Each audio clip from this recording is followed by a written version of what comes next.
Hari ini, saya akan mendedahkan salah seorang wartawan paling aktif yang beroperasi dalam paksi Qatar Iran. Seorang wartawan yang dibayar oleh Qatar yang sering menyeru ketelusan daripada orang lain, tetapi mengabaikan hubungan profesionalnya sendiri dengan Republik Islam. Selamat kembali ke Axis of Truth. Saya Emily Schrader. Hari ini saya akan mendedahkan salah seorang wartawan paling aktif yang beroperasi dalam paksi Qatar Iran. Seorang wartawan yang dibayar oleh Qatar yang sering menyeru ketelusan daripada orang lain, tetapi mengabaikan hubungan profesionalnya sendiri dengan Republik Islam. Selamat kembali ke Axis of Truth. Saya Emily Schrader, dan wanita yang saya dedahkan hari ini ialah wartawan Redi Tlabi. Dia seorang warga Afrika Selatan yang tinggal di Washington DC, di mana dia mengacarakan sebuah rancangan untuk Al Jazeera. Anda tahu, rangkaian yang dimiliki sepenuhnya oleh kerajaan Qatar. Tetapi itu saja bukanlah isunya. Apa yang dia katakan dan lakukan, itulah isunya. Mari kita mulaikan dengan bahagian yang dia tak boleh elak dengan kata-katanya. Tlabi secara terbuka telah menyeru agar AIPAC, sebuah kumpulan pelobi Amerika yang dibiayai sepenuhnya oleh rakyat Amerika, didaftarkan di bawah Akta Pendaftaran Agen Asing, undang-undang yang memaksa kumpulan yang bertindak bagi pihak kerajaan asing untuk mendedahkan hubungan tersebut. Namun AIPAC bukanlah pelobi asing dan mereka juga tidak menerima sebaran dana daripada kerajaan Israel. Malah mereka tidak melobi untuk kepentingan kerajaan asing. Sementara itu, majikan beliau sendiri melanggar Undang-Undang Persekutuan secara berleluasa. Saluran propaganda Al Jazeera untuk Gen Z, AJ+, telah diarahkan secara jelas oleh Jabatan Kehakiman AS pada tahun 2020 untuk mendaftar di bawah undang-undang yang sama. Mereka enggan mematuhinya. Namun, Tlabi dibayar oleh rangkaian yang sama dan malah menggunakan rangkaian itu untuk menyerang orang lain atas perkara yang majikan Qatarnya sendiri enggan lakukan. Sementara itu, Tlabi telah menghabiskan berbulan-bulan di media sosialnya sendiri yang mempunyai lebih 700.000 pengikut mengulangi teori konspirasi antisemitik tertua di dunia, yaitu bahwa orang Yahudi secara rahasia mengawal media, bank, dan kerajaan. Sebagai contoh, lihat apa yang dikatakan oleh Tlabi pada 21 Maret. Dia bertanya kepada pengikutnya, sama ada mereka boleh mengatakan bahwa lobi Israel menggunakan uang dan kuasa untuk mengawal Amerika Syarikat dan para penggubal undangnya. Dan kemudian, dia sendiri menjawab soalan itu dengan jawaban yang positif. Pada 4 Jun Tlabi menulis bahwa Israel mengawal seluruh dunia dan menambah, saya sangka ini hanyalah satu klise antisemitik dengan maksud yang sangat jelas bahwa ia sebenarnya benar. Lebih mengarut lagi, apabila Rabi Besar Afrika Selatan Warren Goldstein enggan mengecam Israel, Tlabi memanggilnya seorang yang memecah belahkan dan penuh kebencian. Dia juga menuduh beliau menimbulkan ketakutan untuk membuat orang berpikir bahwa orang Yahudi berada dalam bahaya daripada kita semua. Sekarang, pilihan katanya apabila bercakap tentang Israel juga jelas menunjukkan siapa yang membiayainya dan apa agenda sebenar beliau.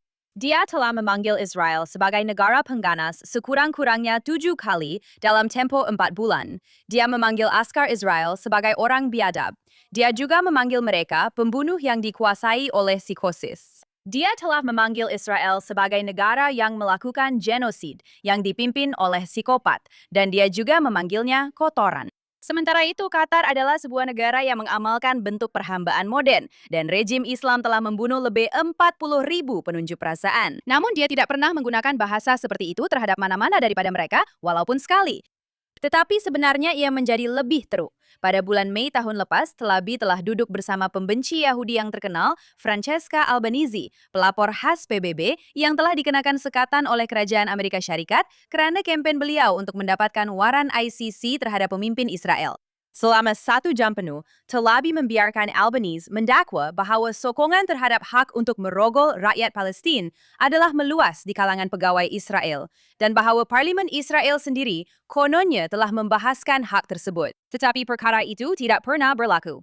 Albanese turut berkata bahwa beliau telah mengumpul 300 testimoni, kebanyakannya daripada sumber kedua, dan kebanyakannya tidak pernah dilihat oleh sesiapa.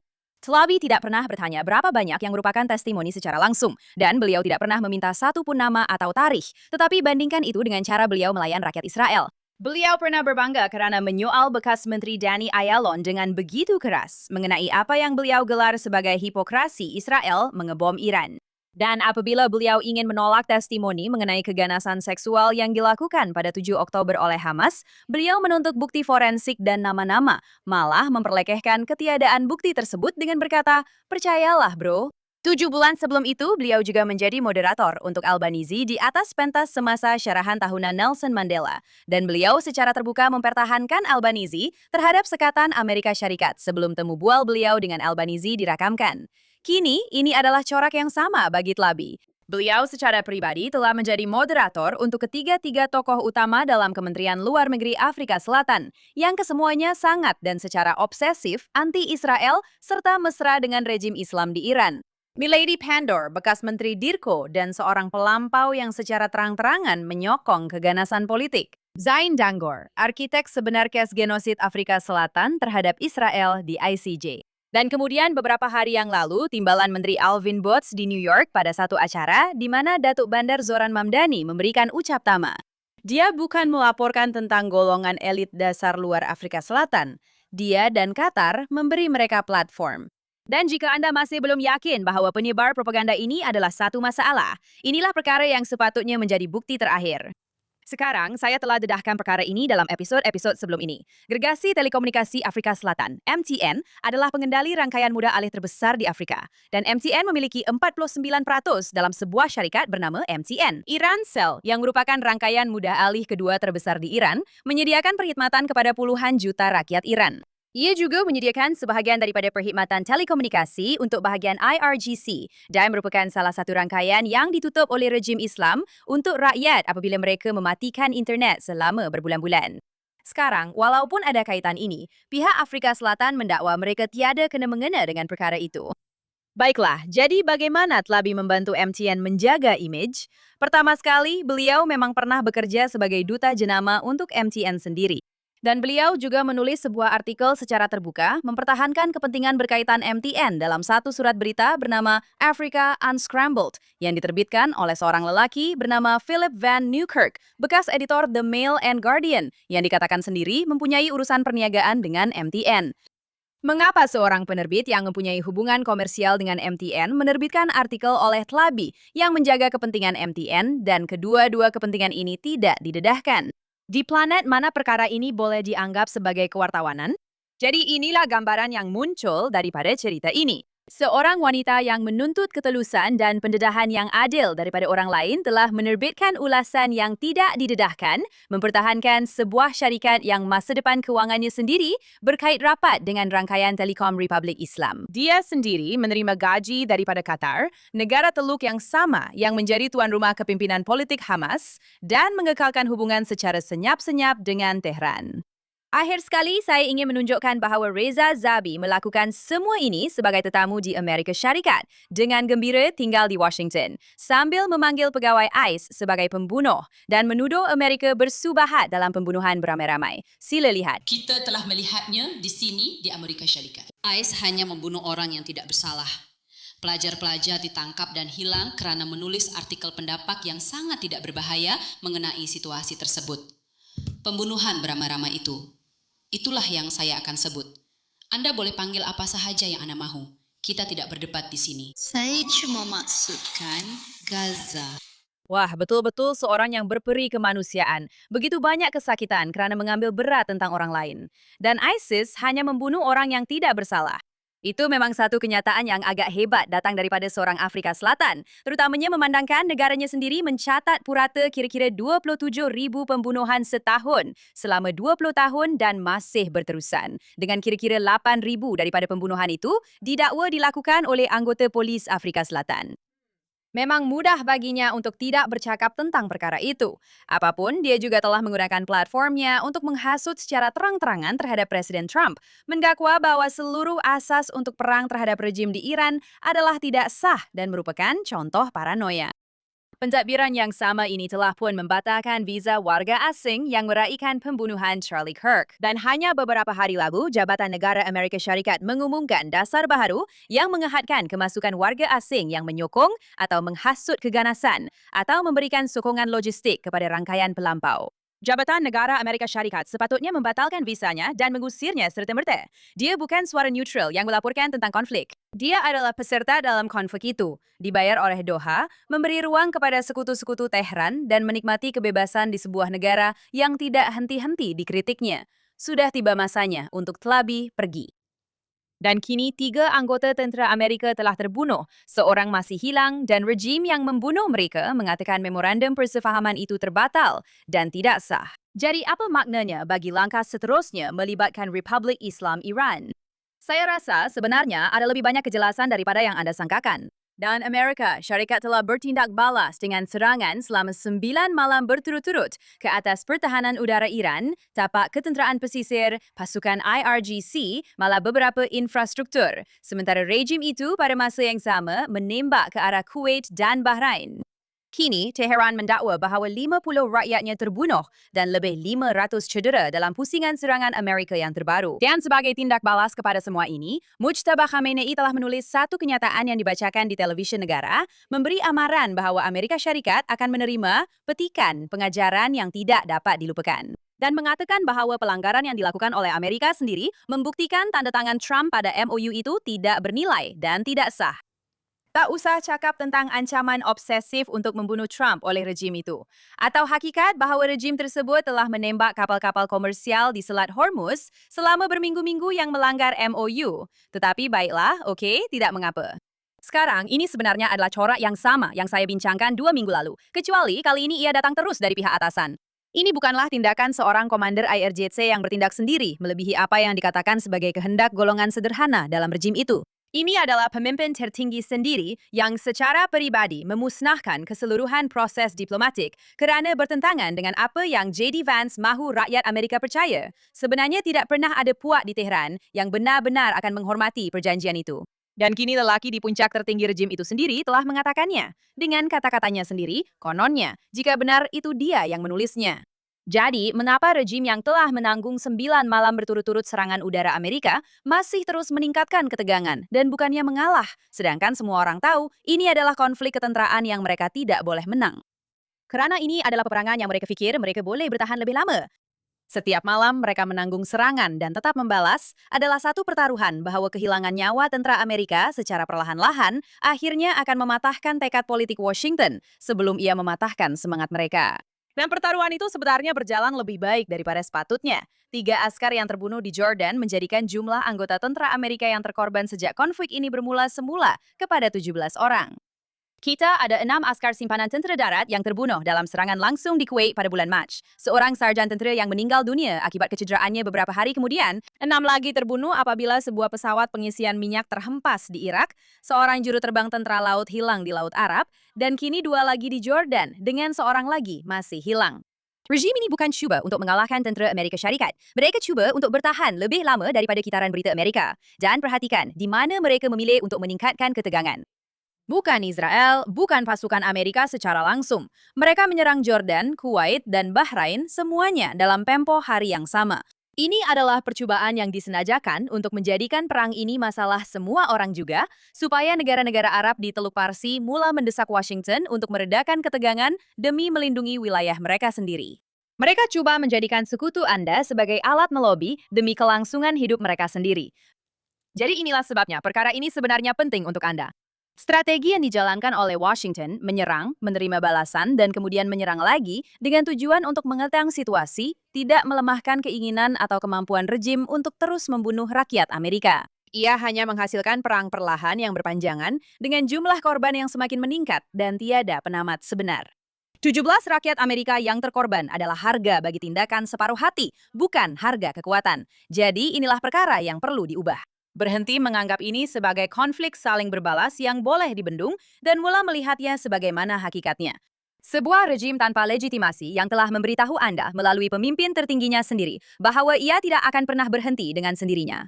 Itu bermakna melepaskan sekatan ke atas Israel dan membiarkan kami menyelesaikan tugas ini. Singkirkan kepimpinan rejim ini bukannya terus mengurus konflik ini dengan serangan demi serangan setiap malam. Ia bermaksud menyerang kepungan dan struktur komando IRGC secara langsung, bukannya hanya tapak pelancaran yang mereka gunakan untuk menembak peluru berpandu balistik. Dan ia bermaksud memahami bahawa setiap minggu konflik ini berlarutan sebagai konflik yang dikawal adalah 1 minggu lagi rejim ini dapat mempertaruhkan kesabaran Amerika terhadap nyawa rakyat Amerika dan memenangi pertaruhan itu. Rejim itu bukanlah kuat, ia hanya sabar dan kesabaran hanya berkesan sebagai strategi jika kita terus membiarkannya. Dan sekarang kita beralih kepada yang baik, yang buruk, dan yang hodoh. Bermula dengan kisah buruk kita minggu ini. Beberapa suara berprofil tinggi dari kiri dan kanan telah mempopulerkan semula cara klasik untuk mengelak kritikan. Salahkan orang Yahudi. Minggu ini, J.D. Vance memberitahu Joe Rogan bahwa kritikan terhadap memorandum persefahaman beliau dengan Iran sebenarnya adalah satu kempen pengaruh asing secara literal oleh Israel, dengan menyatakan ia sangat tersembunyi dan dibiayai dengan sangat baik oleh kerajaan Israel. Lihat ini. Terdapat beberapa pempengaruh di Amerika yang dibayar untuk menyerang perjanjian tersebut. Saya memang rasa Anda telah melihat kampen yang sangat tersembunyi dan dibiayai dengan sangat baik ini untuk coba menggagalkan rundingan dan coba menggagalkan perjanjian tersebut. Dan Anda tahu, sekali lagi, ada artikel Time yang keluar semalam. Seorang kawan menghantarnya pada saya. Ia memang berbaloi untuk dibaca kerana ia menyenaraikan beberapa orang yang secara literal telah dibayar oleh bekas petugas kempen Trump yang dirinya sendiri telah dibayar oleh elemen tertentu dalam kerajaan Israel. Dan orang-orang itu menyerang saya dengan ganas kerana secara literal saya cuba mencapai objektif rundingan yang telah ditetapkan oleh Presiden untuk negara. Mereka menyerang saya secara obsesif, mengatakan bahwa kita tidak sepatutnya berunding dengan Iran. Kita sepatutnya teruskan sahaja kempen ketenteraan itu tanpa had massa. Dan itulah pendirian mereka secara jelas. Melanya, J.D. Vance bukanlah satu-satunya. Kita juga melihat pengulas kanan woke Megyn Kelly yang sedang menghadapi kecaman kerana perubahan pendiriannya yang anti-Israel, berkata bahawa satu-satunya pihak yang pernah cuba membeli kepentingan dalam rancangan beliau adalah wakil-wakil Israel. Dan inilah retorik konspirasi beliau. Jika Anda pergi ke X, jika Anda pergi ke Instagram, jika Anda pergi ke TikTok, Anda sedang dimanipulasi oleh Israel. Mereka bukan satu-satunya, tapi memang merekalah yang paling besar. Ya, sebenarnya itu tidak benar sama sekali dari segi kewangan, capaian, atau jumlah akaun. Tapi itu tidak mengejutkan kerana Megyn Kelly memang tidak tahu apa-apa. Dan kemudian ada Alex Bruesewitz, penasehat media sosial Trump yang mempunyai kaitan pelik dengan Qatar, yang berkata bahawa memanggil rakyat Amerika sebagai anti-Semites kerana tidak mahu pengaruh kerajaan Israel adalah satu taktik yang tidak akan berjaya. Ironinya, memandangkan dia menghabiskan berminggu-minggu mengganggu akaun Yahudi, Israel dan juga Iran kerana mengkritik MOU, menuduh mereka sebagai bot. Kini, ratusan akaun ini termasuk veteran Amerika telah digantung secara misteri atas alasan tingkah laku tidak tulen yang diselaraskan sejurus selepas berinteraksi dengannya. Perkara yang sama yang dia tuduh mereka lakukan. Semua ini bukan tentang satu perjanjian atau satu naib presiden. Ia adalah satu corak. Apabila Anda tidak dapat memenangi hujah berdasarkan fakta, Anda hanya mendakwa orang yang tidak bersetuju dengan Anda dibayar oleh Israel untuk melakukannya. Selepas beberapa hari tajuk utama, tiada siapa yang mengemukakan sebarang bukti bahawa Israel mengatur sebarang kritikan terhadap MOU itu. Apa yang wujud ialah satu kontrak komunikasi Israel yang didedahkan secara terbuka dan difailkan tepat seperti yang dikehendaki oleh Undang-Undang Amerika Serikat di bawah FARA. Sementara itu, Qatar telah mencurahkan berbilion dolar ke dalam universiti-universiti Amerika, menjadikannya sumber pembiayaan universiti asing terbesar di negara itu tanpa sebarang ketelusan. Untuk makluman, dikritik tidak sama dengan disenyapkan. Dan apabila naik Presiden Amerika Syarikat sendiri tidak dapat membezakan perkara itu memang kisah buruk minggu ini. Dan sekarang untuk kisah yang lebih teruk, kita ada Datuk Bandar New York sendiri yang mengancam untuk menangkap Perdana Menteri Israel di tanah Amerika. Semoga berjaya kepada beliau, lihat ini. Saya percaya bahawa Perdana Menteri Netanyahu patut berada di The Hague. Beliau adalah penjenayah perang yang telah didakwa oleh Mahkamah Jenayah Antarabangsa. Dan apa yang anda akan dapati ialah itu adalah pendapat yang dipegang oleh ramai orang semata-mata kerana tindakan beliau sepanjang beberapa tahun kebelakangan ini. Saya juga telah berkata bahawa saya akan mematuhi undang-undang yang kita ada di New York City kerana saya percaya bahawa adalah penting untuk mematuhi undang-undang sebagai seorang pemimpin yang mengetuai bandar kita, dan itu adalah sesuatu yang saya rancang untuk lakukan. Maksudnya? Maaf, saya tidak faham apa maksud itu. Maksudnya, apa sahaja yang undang-undang benarkan saya lakukan di New York City, itulah yang akan kami lakukan. Tetapi kami tidak akan menggubal undang-undang sendiri untuk tujuan itu. Apa yang undang-undang benarkan Anda lakukan? Itu adalah perbincangan yang sedang berjalan dengan jabatan undang-undang kami untuk melihat apa pilihan yang ada kepada kami di Majelis Perbandaran kami. Lelaki ini memang bodoh. Sakit hati dengar dia bercakap. Dia betul-betul percaya yang dia macam, entahlah, ahli kongres atau sesuatu macam tu. Macam bro, ini bukan kerja kau sebagai Datu Bandar New York City. Zohair Mamdani terus terang berkata kepada New York Times hujung minggu ini bahawa pentadbirannya sedang giat meneliti sama ada bandar itu boleh menangkap Benjamin Netanyahu jika dia datang ke New York untuk Perhimpunan Agung PBB pada bulan September. Ini adalah Datuk bandar-bandar terbesar di Amerika bercakap tentang menangkap pemimpin yang dipilih secara demokratik dari sekutu terdekat Amerika di Timur Tengah semasa perang, seolah-olah itu ada kaitan dengan tugasnya. Sebenarnya, ia bukanlah tugasnya dan pentadbiran Trump telah memberitahunya begitu. Duta Amerika Syarikat ke PBB, Mike Waltz, menyifatkannya sebagai sandiwara politik semata-mata dan menjelaskan dengan tepat mengapa perkara itu tidak boleh berlaku. Amerika Syarikat sendiri bukanlah pihak kepada Statut Rom yang mewujudkan ICC. Perjanjian Ibu Pejabat PBB memberikan perlindungan diplomatik kepada ketua kerajaan yang melawat. Kekibalan ketua negara terpakai dan kuasa persekutuan mengatasi apa sahaja yang ingin dilakukan oleh seorang datuk bandar tempatan. Netanyahu sendiri memberi respon di radio dengan mengatakan Mamdani menyokong Hamas, mencari alasan untuk membela rejim Islam dan secara diam-diam membenci Amerika. Dan sejujurnya selepas apa yang kita baru dengar memang sukar untuk membantahnya. Lagipun hanya beberapa minggu sebelum ini, Jabatan Negara terpaksa campur tangan dan membatalkan satu pertemuan yang dirancang antara seorang pegawai kanan pentadbiran Mamdani dan Duta Republik Islam ke PBB. Ya, pejabat Datuk Bandar New York City cuba untuk duduk berbincang dengan seorang diplomat yang mewakili rejim yang sedang membunuh askar Amerika dan merancang pembunuhan presiden. Dan kerajaan persekutuan terpaksa campur tangan secara fizikal untuk menghentikannya kerana menjalankan dasar luar bukanlah tugas seorang Datuk Bandar. Kemudian beberapa minggu selepas itu, Datuk Bandar yang sama bercakap tentang menangkap Perdana Menteri Israel. Adakah lelaki ini benar-benar mengambil berat tentang New York City? Atau adakah segala-galanya tentang kewujudan dan imej awamnya hanya berpusat kepada negara Israel? Dan akhirnya, untuk menutup minggu ini dengan sesuatu yang positif dan benar-benar membuat saya gembira untuk menontonnya, penyeleweng dan pemangsa seksual Andrew dan Tristan Tate akhirnya telah ditangkap oleh para marshal Amerika Syarikat di Miami pada hari Sabtu, ditahan atas waran tertutup atas permintaan UK.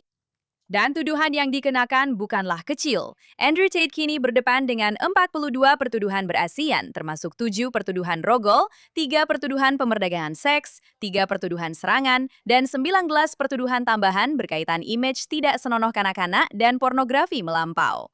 Tristan Tate pula berdepan dengan 17 pertuduhan terhadapnya, termasuk rogol, serangan seksual, dan pemerdagangan. Kini, pendakwa raya Britain mengatakan jenayah yang didakwa berlaku dari tahun 2010 hingga 2017 dan kini melibatkan 7 mangsa keseluruhan selepas 4 lagi tampil dengan bukti baharu. Sekarang, ingatlah, ini adalah 2 lelaki yang sama yang membina seluruh empayar media, menjual diri mereka sebagai lelaki alfa kepada jutaan lelaki muda dalam talian sambil didakwa menjalankan operasi pemerdagangan dan penderaan di belakang tabir sepanjang masa. Mereka telah menghabiskan bertahun-tahun mengelak daripada dipertanggungjawabkan di Romania, mendapat sekatan perjalanan mereka dibatalkan pada Februari tahun lepas dalam keadaan yang sangat mencurigakan dan terus terbang ke Florida dengan jet pribadi. Pada masa itu, Menteri Luar Romania sendiri berkata bahawa seorang pegawai pentadbiran Trump telah menunjukkan minat terhadap kiss breaker, apapun maksudnya. Dan kedua-dua mereka ini telah menjadi penyokong Trump yang lantang secara terbuka sepanjang masa. Dan untuk seketika, mungkin nampak seperti itu boleh melindungi mereka. Tetapi ia tidak, kerana Marshal Amerika Syarikat tetap muncul juga. Dan sekarang mereka berada di dalam sebuah mahkamah di Miami menghadapi 59 pertuduhan secara keseluruhan dan pertarungan ekstradisi yang sebenar. Dan ini sepatutnya menjadi keputusan yang mudah untuk sesiapa sahaja yang benar-benar mengambil berat tentang wanita yang diperdagangkan dan diserang, tanpa mengira siapa yang diundi oleh tertuduh.